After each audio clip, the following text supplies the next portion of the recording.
सुवर्णगिरी की संध्या शांत थी। गुरुकुल के प्रांगण में एक वृद्ध आचार्य बैठे थे।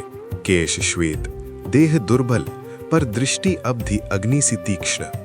वे थे आचार्य शौर्य। उसी समय एक बालक उनके समीप लाया गया। उसकी आंखों में जिज्ञासा थी और हाथ में एक टूटी हुई मुहर। गुरुदेव, बालक बोला, ये राजमहल के पीछे मिट्टी में मिली है। आचार्य शौर्य ने मुहर को ध्यान से देखा। उस पर एक सिंह अंकित था। वे कुछ क्षण मौन रहे, फिर बोले, राज्य तभी दुर्बल होता है जब उसके प्रतीक उपेक्षित हो जाते हैं। उन्होंने बालक से प्रश्न किया, यदि तुम राजा होते और कोई मंत्री राष्ट्र को सेवा नहीं सिर्फ सत्ता का साधन मानता तो तुम क्या करते? बालक ने बिना झिझक उत्तर दिया, मैं उसे दंड देता। आचार्य शौर्य मंद मुस्कुराए। दंड सरल होता है, उन्होंने कहा, पर नीति कठिन।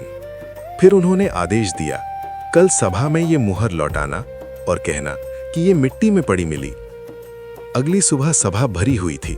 मंत्री अपने स्थानों पर बैठे थे और दूर देशों से आए व्यापारी भी उपस्थित थे। बालक आगे बढ़ा और शांत स्वर में बोला, ये मुहर मुझे मिट्टी में मिली।